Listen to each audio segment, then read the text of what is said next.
So a couple weeks ago, we talked about gold, everyone. Mostly because people couldn't find the dang stuff for whatever reason, but also due to its importance. It was a good talk. However, it also got people asking about other minerals too, specifically niter. And niter makes a little more sense to me. It's far less common, it serves unique and worthwhile purposes, and it is a mineral we haven't showcased yet to boot. So 3 for 3 there. So let's get to it. And the main process of collecting niter should come as no surprise. We need to smash ourselves some boulders, folks. Normal boulders, that is. Boulders drop 3 rocks, 1 flint, and 1 niter each and every time, with a 25% chance at providing us with 1 extra niter. So yes, they are a great source of the stuff. Thing is though, boulders are somewhat limited.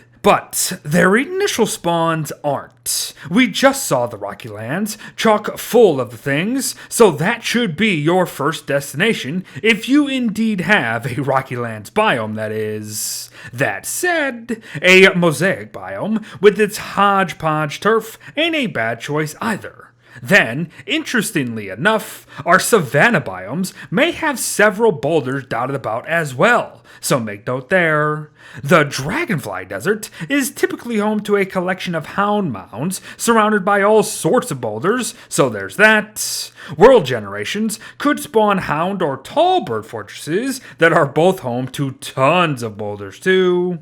Forest biomes may even offer a boulder now and then, and this also includes our deciduous forests, in case you didn't know. And finally, the lunar island will offer plenty of options for niter along the way too. So yes, it is seemingly everywhere. But that's not all. For you see, mole worm burrows found either in grasslands or deciduous forest biomes also drop niter very often at a 20% chance per dig. So if you leave the mole worms alive to have them continuously make more burrows, then perhaps these little buggers could be our ticket to niter sustainability forever practically. Or maybe earthquakes could fill that role, as they see 5 to 6 minerals or even live animals falling down from the ceiling every second for a potential 15 seconds total. And niter can be one of those minerals, folks. But here's the issue, however. 75% of the objects that fall from earthquakes destroy themselves when they hit the ground, so it's nowhere near reliable. And this is also a reason why I don't really talk about meteor showers in this video, because they also have mass breakups upon impact too. Still, you should absolutely keep tabs on a meteor field just in case, because there is but one final source of niter left to discuss: petrified trees. Tree petrification can begin anywhere between day 43 to 65 on normal settings, and then continuously occur every 21 to 32 days after that. So yes, petrified trees are definitely the game's late game way of giving us more minerals if we've run low. And every size of a petrified tree has a chance to provide niter, with the tallest sitting at a 65% chance overall. Meaning, yes, it is entirely possible you get nothing at all. So this is why I call niter far less common than gold, as there aren't many places to get more as worlds progress. And trust me, you will be using niter quite often. Well, maybe not for flares here, but hey, it's still a use for the stuff at the end of the day. Honestly, I had completely forgotten that flares were even a thing in this game, but for the cost of 1 cut grass, 1 twig, and 1 niter, you could choose to send one up early on in your world to mark your location on the map for other players as seen here. They last for 15 seconds, notify other players when they pop actually, and are available to craft the moment you spawn into the game. So enjoy. However, one of the main uses of niter is the crafting of endothermic fires and endothermic fire pits. Endothermic fires themselves cost 2 niter and 3 grass, and should absolutely always be ready and pre-crafted by those running about come summertime for quick and easy cool-offs. So niter is pretty much the mineral of the season.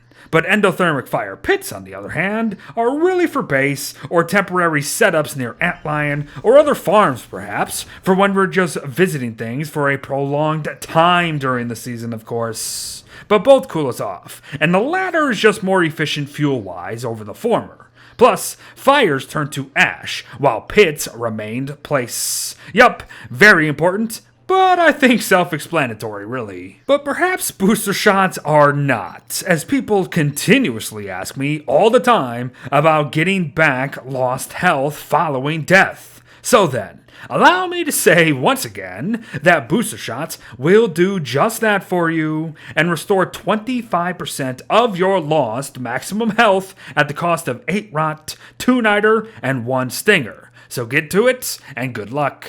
But yes, the salt lick. Doesn't it just stop the domestication of our beefaloes from dropping when they're nearby, Beard? Yes, at the cost of 2 boards and 4 niter, that is exactly what it does, friends. However, it also simply attracts undomesticated beefaloes in general. Attracts nearby koalefants even, which could make trapping them far easier for ya. Salt licks even attract no-eyed deer, which could make locating them when they are needed much simpler.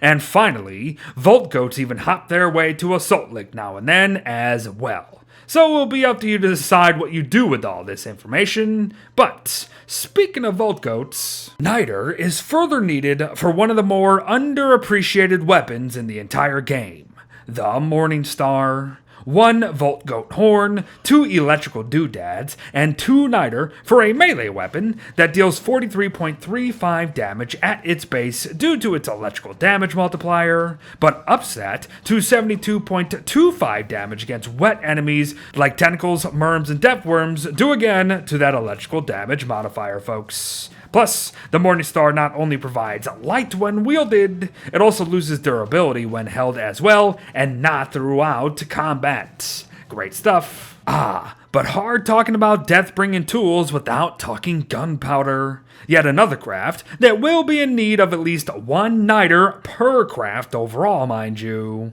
And here's the quick of things with gunpowder. A stack of 10 of the stuff will provide a blast worth of at least 2,000 damage, which is very reasonable. And if we up that to a full stack of 40 gunpowder, the damages will reach a level of 8,000 per blast. Big time booms there.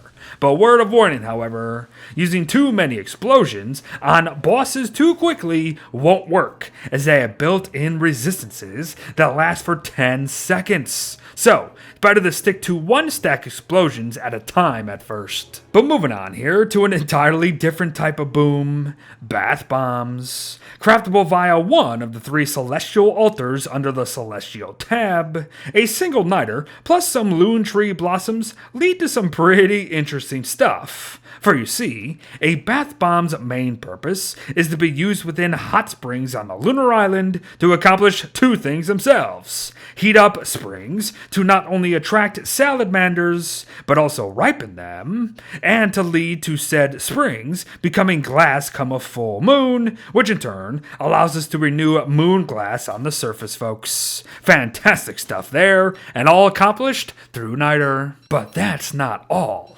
Wormwood players can craft compost wraps via manure, rot, and a bit of niter too in order to heal instantly, heal over time now, fertilize plants like berry bushes, fertilize the new farm plots from reap what you sow, and even force blooming stages in Wormwood himself. Absolutely glorious. Warley's chef pouch always requires niter now that it's in Don't Starve Together, and it's actually pretty useful.